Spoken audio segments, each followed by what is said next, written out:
Ya, jadi hari ini kami telah melaporkan seseorang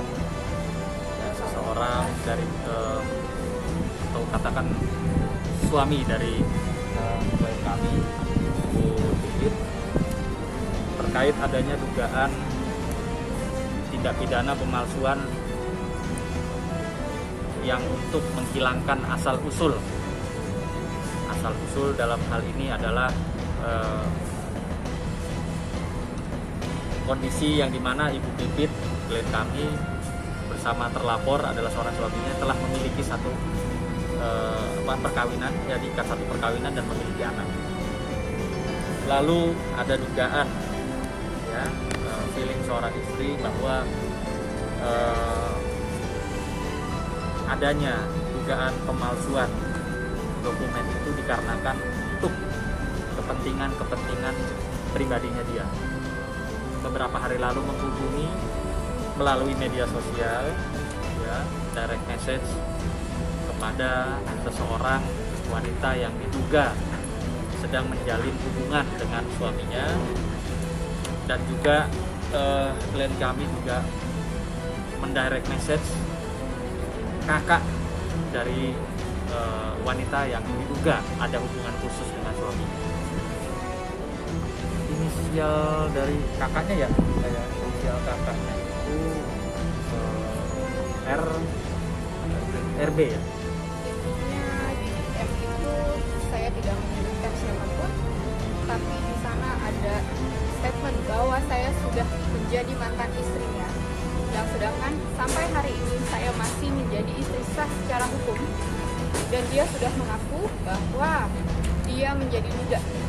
Jadi si perempuan ini bilang bahwa suami saya ini duda dan saya dipanggil dengan dia sebagai mantan istrinya. Itu sih yang menurut saya kejam ya. Maksudnya saya masih menjadi seorang istri tapi sudah tidak dianggap. Kalau tekanan sampai detik ini saya tidak pernah mau mencari bukti, tapi cukup bagi saya ketika suami saya sudah bilang bahwa berstatement bahwa saya ini sudah menjadi mantan istri gitu. Sedangkan sidang perceraian saja belum ada putusan sidang gitu bahwa saya sudah menjadi mantan istrinya dia. Berubahnya suami itu dimulai dari bulan Desember ya. Saya itu beli rumah itu September baik-baik aja. Berarti akhir 2019? Ya, Desember itu dia mulai berubah gelagatnya sampai terakhir dia kabur dari rumah. Pergi dari rumah itu di bulan Februari akhir. Sampai detik ini dia tidak pulang, bahkan lebaran pun tidak pulang untuk sekedar meminta maaf kepada kedua orang tua saya. Dan menemui anak pun sudah tidak. Bahkan telepon pun ditelepon sama pengasuh saya tidak diangkat. Saya semua nomor sudah diblok. Kalau suami untuk diri saya mungkin sudah tidak ya, tapi kalau untuk anak itu harus ditagih terus mas, baru ya bahasanya kalau nggak ditagih 5 kali gitu, kayaknya kurang sadar diri gitu loh. Berarti belum ada komunikasi dengan kakak pelaku ya? Saya sudah DM tapi tidak direspon, tapi bahkan si perempuan ini marah-marah, katanya nggak terima kenapa saya harus nge-DM kakaknya gitu loh. Jadi malah mengultimatum saya. Jadi dia bilang jangan nge-DM kakak saya gitu sama suaminya, dia bilang seperti itu. Ya saya kan cuma bertanya, apa salah sebagai seorang perempuan bertanya gitu kan? Dalam keterangannya belum menikah, padahal sudah jelas adalah menikahnya sudah 10 tahun. Itu satu yang kita laporkan. Kemudian terkait bukti tambahannya bahwa tanggal 18 besok kan ada sidang perceraian antara ibu dengan si terlapor, jadi otomatis jelas sekali bahwa ini masih terikat pernikahan, kurang lebih seperti itu. Jadi yang kita laporkannya ada pemalsuannya. Akibat dari itu juga kita lihat dari segi kemanusiaannya ibu Pipit ini kan, beliau ini adalah seorang perempuan yang masih memiliki anak kecil, di mana akta catatan sipil juga harus mencatat dengan jelas ketika dia membuat suatu untuk akta catatan kependudukan khusus lagi, ternyata sang suami sudah tidak terdaftar lagi di kakaknya beliau. Nah akibat dari ini udah jelas sekali ini pemalsuannya. sebagaimana diatur sebagai pasal 93 Undang-Undang Catatan Penduduk itu di Undang-Undang 23 tahun 2006 itu tercatat pemalsuan data. Nah, akibat dari itu timbullah kerugian. Apa kerugiannya? Dengan cara tipu muslihat dia melakukan serangkaian kebohongan kepada Ibu Pipit ini, yang dia lakukan apa? Dengan cara memasukkan identitas. Tujuannya apa? Dia buatlah itu untuk pinjaman uang. Tapi saya tidak sebutkan di sini. Yang intinya untuk menjabat sesuatu jabatan uang dia gunakan untuk kepentingan pribadi. Sedangkan notabene BPKB tersebut masih nama beliau. Nah, jadi ibu ini sangat-sangat dikriminalisasi hak-haknya sebagai perempuan. Nah, untuk itu kita minta perlindungan hukum kepada negara. Kemana kita? Kepolisian dengan membuat surat laporan polisi.